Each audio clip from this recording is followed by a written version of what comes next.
Your wealth is leaking, not through bad investments, not through market crashes, through something far more insidious, a silent parasite that feeds on financial ignorance, the middleman tax. And you've been paying it your entire investing life without even knowing it existed. Here's the paradox that will disturb your sleep tonight. The person who claims to protect your money is the same person who profits most from your financial illiteracy. Your financial advisor, your mutual fund manager, your broker. They're not enemies. They're not criminals. They're simply optimizing for their survival, not yours. And the mathematics of their survival depends on your continued dependence. Think of compound interest as gravity. Einstein allegedly called it the eighth wonder of the world. But gravity works in two directions.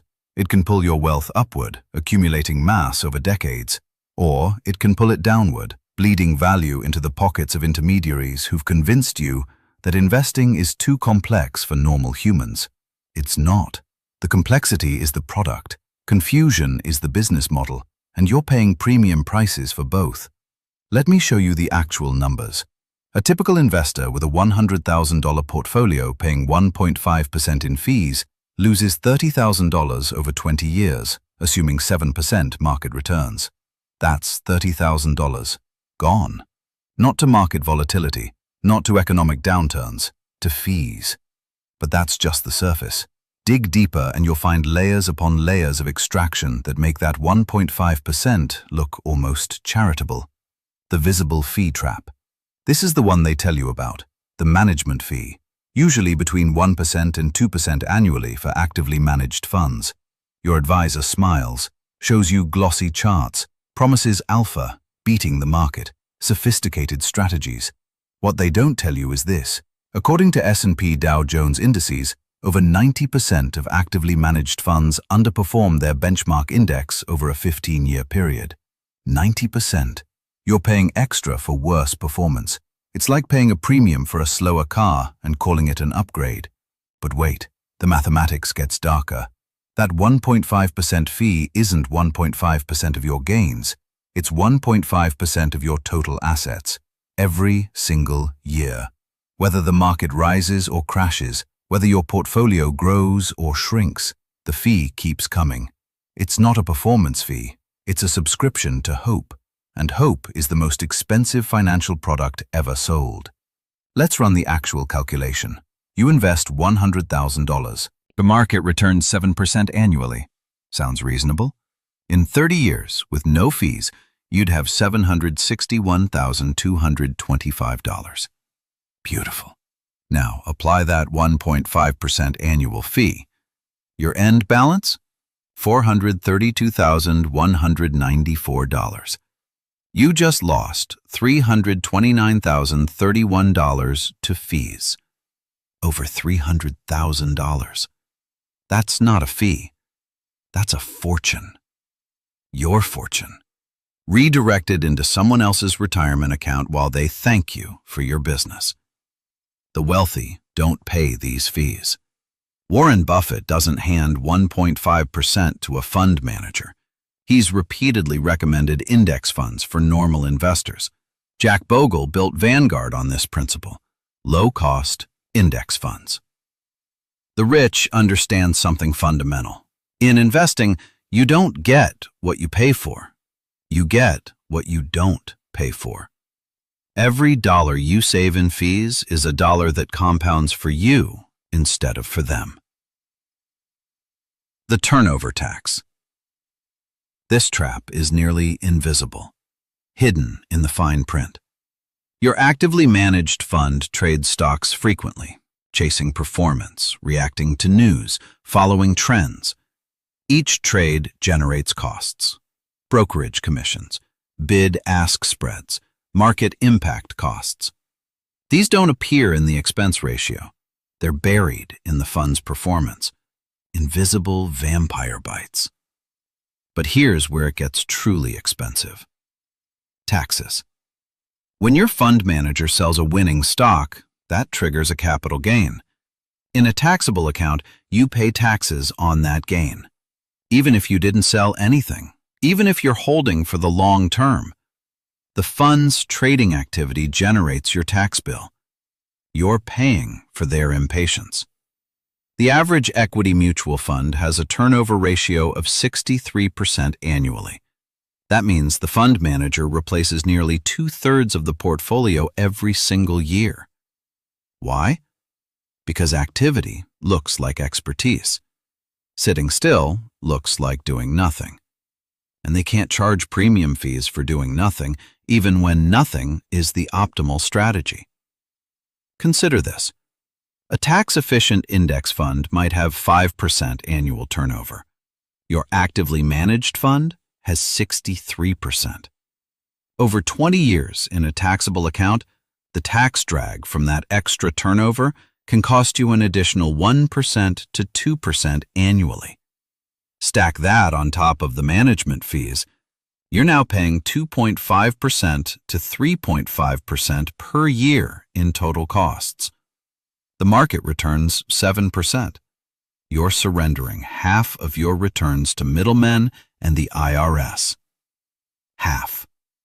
You're working 50 hours a week to build wealth, and half of the investment returns from that work evaporate before they can compound. Here's the mathematical brutality. Compound interest works exponentially. Small differences in return generate massive differences in outcome over time. A 7% return over 30 years turns $100,000 into $761,225. A 4.5% return, after fees and taxes, $366,006. You lost $395,219. Not to bad luck, to structure, to the system you opted into without understanding the mathematics. The wealthy avoid this trap entirely. They hold individual stocks or low-cost index funds. They trade rarely. They understand that time in the market beats timing the market, and that minimizing turnover minimizes taxes. They let compound interest work its magic, uninterrupted by unnecessary transactions. They're not smarter, they're just aware of the physics. The cash drag anchor. Your mutual fund holds cash, usually 3% to 5% of assets, sometimes more. Why? To handle redemptions. When investors panic and sell, the fund needs cash available. Makes sense operationally. Terrible for you mathematically. Cash returns essentially zero in the current environment, maybe 0.5% if you're lucky. The market returns 7%. By holding 5% in cash, your fund automatically underperforms by roughly 0.3% annually. That's before fees, before turnover costs, before taxes, just from sitting on cash. You didn't ask them to hold cash. You invested to be in the market. But fund structure requires this buffer, and you pay for it through reduced returns. Over 30 years, that 0.3% drag costs you another $50,000 on a $100,000 initial investment. $50,000 for the privilege of being in a pooled investment vehicle that needs to protect itself from its own investors' behavior. Index funds solve this differently. ETFs especially. When investors sell, they're selling to other investors on the secondary market. The fund itself doesn't need to sell holdings or maintain large cash reserves. Structure matters. The rich understand this. They choose vehicles that don't penalize long-term holders for short-term traders' panic. They refuse to subsidize other people's emotional decisions. The closet indexing scam. This might be the most offensive trap of all. Your actively managed fund charges 1.5%, claims to be actively seeking alpha, promises sophisticated stock selection. You check the holdings. It looks almost identical to the S&P 500, maybe 80% overlap. They're running a slightly modified index while charging active management fees. It's called closet indexing, and it's rampant. A study by Martin Kremers and Antti Petäjisto introduced the concept of active share to measure how different a fund's holdings are from its benchmark. They found that funds with high active share and low turnover generated the best performance. But here's the kicker. Most funds have low active share. They hug the index. Why? Career risk. If you're a fund manager and you deviate wildly from the index, you might underperform dramatically. You'll get fired. But if you slightly underperform while basically tracking the index, you keep your job. The incentive structure rewards mediocrity disguised as expertise. You're paying 1.5% for something you could get for 0.03% in an S&P 500 index fund. The difference? About 1.47% annually. Over 30 years on $100,000, that's $280,000. $250,000 for essentially the same portfolio. This isn't theft. It's worse. It's consensual extraction based on information asymmetry. They know, you didn't. Until now. The wealthy audit their portfolios. They calculate active share. They demand actual differentiation if they're paying active fees. Or, more commonly, they skip the game entirely. They buy the index. They accept market returns minus minimal fees. They win by not losing. And in investing, not losing to fees is winning. The advisor fee stack. Let's say you hire a financial advisor. Common fee structure: 1% of assets under management annually.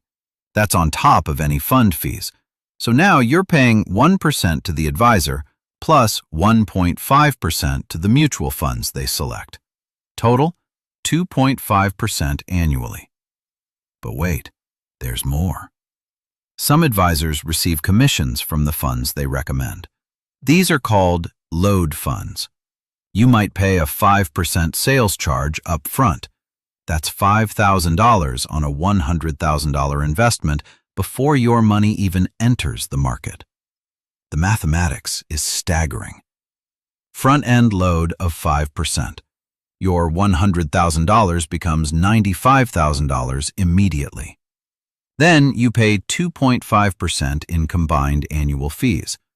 After 30 years at 7% market returns, you end with $298,845. Compare that to putting the full $100,000 into a low-cost index fund at 0.03% fees.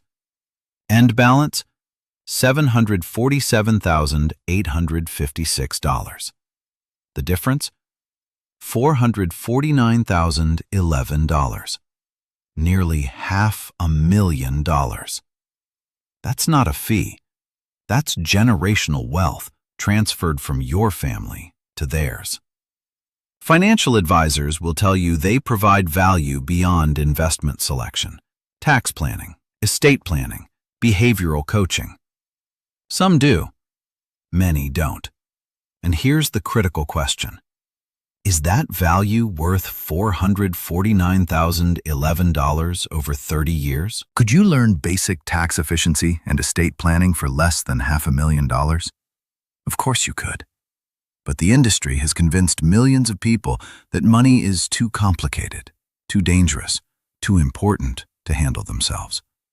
It's brilliant marketing, terrible mathematics. The wealthy hire advisors differently, flat fee or hourly, not assets under management. Why? Because percentage of assets fees scale with wealth, not with work. Managing $100,000 takes the same effort as managing $10 million.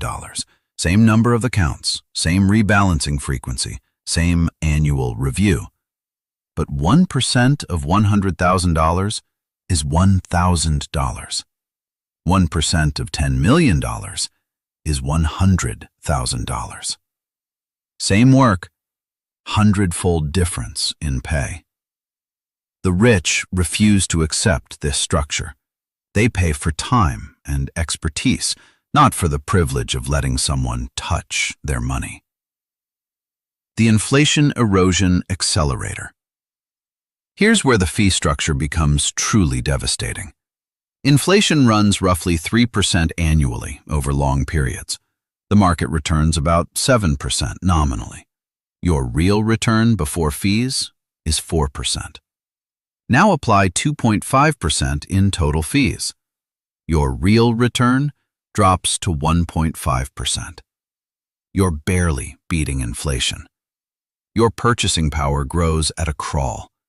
Meanwhile, the fee structure captures the majority of your real returns. Think about this. You're taking 100% of the risk. Market crashes affect your portfolio, not the advisor's fee. Volatility keeps you awake at night, not them.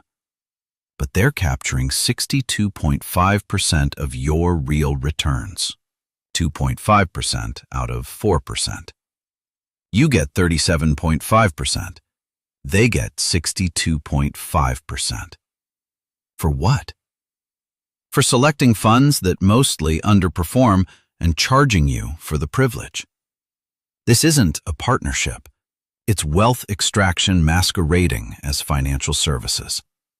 The wealthy structure their investments to capture the full real return. Low fees, tax efficiency, long holding periods. They understand that in a 4% real return environment, every percentage point matters exponentially. They refuse to give away the majority of their gains to intermediaries, not because they're greedy, because the mathematics doesn't work otherwise. Compound interest at 4% builds wealth. Compound interest at 1.5% barely keeps pace with lifestyle creep. The 401k fee burial ground. Your employer offers a 401k. Great. Tax-advantaged investing. Employer match. Seems like free money. Then you look at the investment options. Limited menu. Mostly actively managed funds. High expense ratios, sometimes above 1%, sometimes closer to 2%. You have no choice. If you want the tax advantage and the match, you're locked into these options. Here's the dark secret. Your employer's HR department didn't select these funds based on performance or cost. They selected a plan administrator. That administrator offers a menu of funds, often from partners who pay revenue-sharing agreements. It's legal, it's disclosed in documents nobody reads, and it's costing you a fortune. A study by Deloitte found that the average 401k participant pays 2.2% in total fees annually when accounting for administrative costs, investment fees, and individual service fees. Most participants think they're paying less than 0.5%. The disclosure is technically there, but it's buried in jargon and fine print, designed to obscure, not illuminate. Run the numbers. You contribute $6,000 annually to your 401k for 30 years. Market returns 7%. With 2.2% fees, you end with $288,945. Same contributions in a low-cost IRA with 0.03% fees, $566,764. The difference is $277,819. That's the cost of convenience and limited choice. You sacrificed $250,000 because your employer chose a high-cost plan administrator, and most employees don't even realize it's happening. The fees are deducted automatically, invisibly, like a monthly subscription you forgot you signed up for. Except this one costs you your retirement security. The wealthy often avoid 401ks entirely if the fees are egregious, contributing only enough to capture the employer match.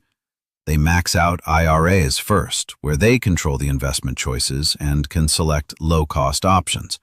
They understand that tax advantages don't matter if fees consume the benefit. A taxable account with 0.03% fees can outperform a tax-advantaged account with 2.2% fees over long periods. The math is counterintuitive until you run it. Then it's obvious. The solution architecture. Becoming your own financial manager isn't complicated. The industry has convinced you it is. It's not. Here's the actual process. Open a brokerage account with Vanguard, Fidelity, or Schwab. Buy a total stock market index fund. Add a total international stock market index fund. Maybe a bond index fund if you're older. Rebalance once a year. That's it. You're done. 3 funds, 1 hour of work annually. Total fees under 0.1% per year. But your brain resists. It feels too simple. You've been conditioned to believe that wealth management requires expertise, constant monitoring, sophisticated strategies. It doesn't. A landmark study by Vanguard in 2019 analyzed over 58,000 self-directed investors and compared them to professionally managed accounts. The conclusion? After adjusting for fees, self-directed investors using simple index strategies matched or exceeded professionally managed returns. The difference? Self-directed investors kept more of their gains because they didn't pay away 1.5% to 2.5% annually. The wealthy understand this. Many of them self-manage, or they pay a flat fee advisor for occasional guidance while maintaining control. They've read the research.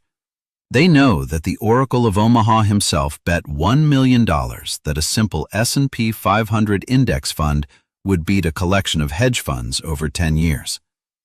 He won. Easily. The hedge funds charged 2% management fees plus 20% of gains. They deployed sophisticated strategies, brilliant minds, cutting-edge analysis. They lost to the index. Because fees matter more than intelligence in investing. Your action plan is simple. Calculate what you're currently paying in total fees. Include management fees, fund expense ratios, advisor fees, trading costs, everything. Multiply by 30 years with compound growth. Look at that number. Really see it. That's what staying in the current system will cost you. Then open an account. Move your money. Buy index funds. Reclaim your future. The entire process takes maybe 4 hours. Those 4 hours will be worth more per hour than any work you've ever done in your life. Because you're not just saving fees. You're reclaiming decades of compound growth. The behavioral trap override. Here's where it gets psychological. The financial industry will tell you that advisors provide behavioral coaching. They prevent you from panic selling during crashes, from chasing performance, from making emotional decisions. There's truth here. Behavior matters enormously. But paying 2.5% annually for behavioral coaching is like hiring a full-time therapist to prevent you from eating donuts. Expensive, unnecessary. The problem has cheaper solutions. Studies show that the investors who performed best are the ones who forgot they had accounts. Seriously, Fidelity did an internal performance review and found that their best performing accounts belonged to people who were dead or had forgotten about their accounts. Why? Because they didn't trade, didn't react, didn't try to time the market. They accidentally executed the optimal strategy: buy and hold forever. You don't need a $100,000 advisor to tell you to do nothing. You need discipline, and discipline is free.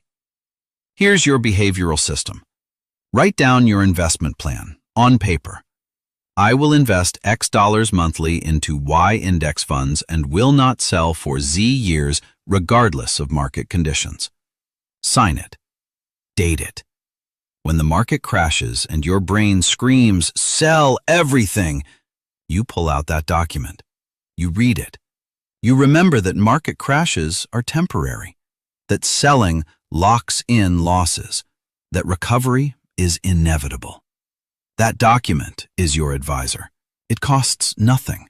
It works perfectly. And it doesn't charge 2.5% annually. The wealthy have this discipline built in, not because they're emotionally superior, Because they understand the mathematics and trust the system. They know that the market has recovered from every crash in history. They know that selling during panic means missing the recovery. This is where self-management becomes genuinely superior to professional management.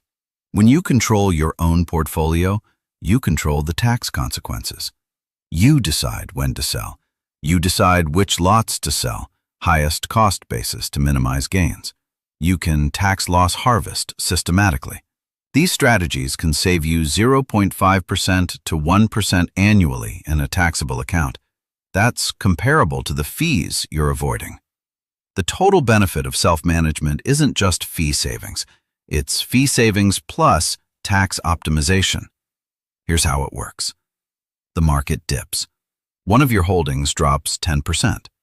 If you're in a taxable account, you sell that holding at a loss. Immediately buy a similar but not identical fund to avoid wash sale rules. You've harvested the tax loss, which you can use to offset capital gains or deduct up to $3,000 from ordinary income. But your market exposure hasn't changed. You're still fully invested. This strategy, repeated systematically, generates significant tax alpha over time. Fund managers can't do this for you effectively because they're managing pooled assets for thousands of investors with different tax situations.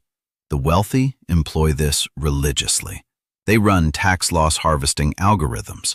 They're strategic about which accounts hold which assets, tax-inefficient bonds in IRAs, tax-efficient stocks in taxable accounts. They donate appreciated stock instead of cash for charitable deductions. These strategies require knowledge, but not genius. A weekend of research teaches you 90% of what you need. The remaining 10%, you learn by doing. And the savings compound, just like investment returns. Every tax dollar saved is a dollar that can be invested and compound for decades. The time horizon weapon. The financial industry profits from short-term thinking. They want you checking your portfolio daily, watching financial news, feeling urgency, because urgency creates trading. Trading generates fees. Calmness and long-term focus are terrible for their business model. Excellent for yours.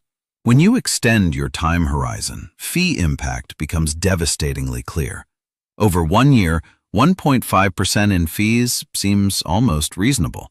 Over 30 years, it's a catastrophe. The industry focuses your attention on short-term performance, specifically to obscure long-term costs. Shift your perspective. You're not investing for next year. You're investing for 30 years, 40 years, maybe longer. Market volatility over 1 year is noise. Over 30 years, it's a rounding error. The only things that matter over long periods are return rate, fee rate, and consistency. You can't control market returns. You can absolutely control fees. And consistency is just discipline, which costs nothing. Focus exclusively on what you control. Minimize fees. Stay invested. Ignore noise. The wealthy think in generations. They're building dynastic wealth. They know that their great-grandchildren will benefit from decisions they make today. This perspective makes fee optimization obvious. Would you pay an extra $500,000 over your lifetime so that someone else's family can retire comfortably while yours struggles? Of course not. But that's exactly what high-fee investing does. It transfers wealth from your lineage to theirs. Once you see it this way, the decision becomes moral, not just mathematical. You're defending your family's future. The information asymmetry collapse. The financial services industry existed because information was scarce. 40 years ago, getting real-time stock quotes required specialized equipment. Research reports cost thousands. Executing trades required calling a broker who charged substantial commissions. The barriers to entry were enormous. Professionals had genuine advantages. That world is dead.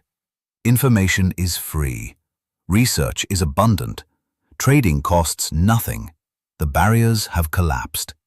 But the fee structures haven't. You can access the same information as professional fund managers, Yahoo Finance, Morningstar, company SEC filings, all free. You can execute trades for zero commissions at multiple brokerages. You can buy diversified index funds that hold thousands of stocks for 0.03% annually.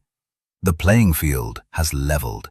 The only remaining barrier is psychological, the belief that you can't do it yourself. That belief is worth hundreds of thousands of dollars to the financial industry. It's worth negative hundreds of thousands to you. Kill the belief. Reclaim the value. The wealthy recognized this shift early.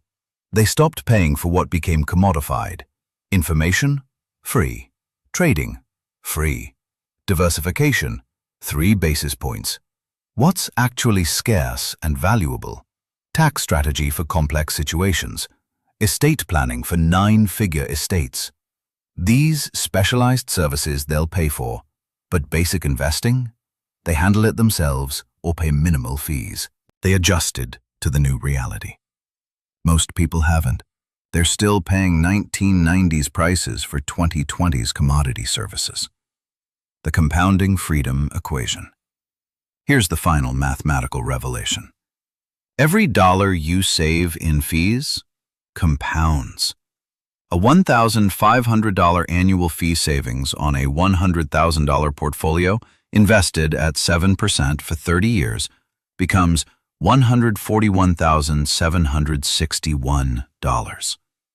You didn't just save $45,000 in fees over 30 years, 30 times $1,500. You gained $141,761 because those savings compounded. The true cost of fees isn't the fee itself. It's the fee plus all the growth that fee would have generated over decades. This is why fee minimization is the highest return activity in investing. Think of it this way. You spend 10 hours researching and switching to low-cost index funds. You save 1.5% annually on a $100,000 portfolio. Over 30 years, that's worth approximately $280,000. You earned $28,000 per hour for that research time. Show me any other activity that pays $28,000 per hour. It doesn't exist. Yet people will spend dozens of hours researching which TV to buy to save $200. Then blindly accept investment fees that cost them hundreds of thousands. The psychology is backwards. The mathematics is clear. The wealthy optimize their time ruthlessly. They identify the highest value activities and focus there. In personal finance, fee minimization is the highest value activity by orders of magnitude. They'll spend time on it once, get it right, and then largely ignore their portfolios for decades. They've automated wealth building. You can too. The setup takes hours. The benefit lasts a lifetime, and then some. Your moment of decision has arrived. The door is open. The path is clear. The physics of compound interest will work for you or against you based solely on one choice. Who captures the returns from your invested capital? If middlemen capture 2.5% and inflation captures 3%, you're left with 1.5% real return on a 7% nominal return market. Your wealth barely grows. Your financial independence remains perpetually distant. Or you can capture the full 4% real return by eliminating intermediaries. Your wealth doubles in real terms every 18 years instead of every 48 years. This isn't about being smarter. It's about being aware. The system is designed to extract maximum value from your inattention. Complexity is the camouflage. Jargon is the weapon. Fear is the enforcer. But none of it withstands basic arithmetic. Calculate what you're paying. Calculate what it's costing you over time. Feel the anger. Then channel it into action. Open the account. Buy the index funds. Become your own manager. The tools are free. The knowledge is available. The only thing required is the willingness to act. The wealthy aren't waiting for permission. They're not hoping someone else will protect their interests. They've learned that in finance, if you're not controlling your money, someone else is, and their interests aren't aligned with yours. Your job is to make them rich. Their job is to keep you dependent. Break the cycle. The mathematics is on your side. Gravity is on your side. Compound interest is the most powerful force in finance, but only if you stop paying most of it away to middlemen who've convinced you that simple is dangerous and expensive is sophisticated. It's neither. Simple is optimal. Expensive is extractive, and you've been on the wrong side of this equation for too long. The exit is right there. Walk through it. Your future self, wealthier by hundreds of thousands of dollars, is waiting on the other side. All you have to do is stop paying the stupidity tax and start keeping what's yours. The choice has always been yours. You just didn't know it was a choice. Now you do. Choose wisely. Choose today. The compound interest clock is ticking. Every day you wait costs you more than the day before. Not because the market is moving, because the fees keep coming. Stop the bleeding. Start the building. The physics doesn't care about your fear. It only responds to your actions. Act.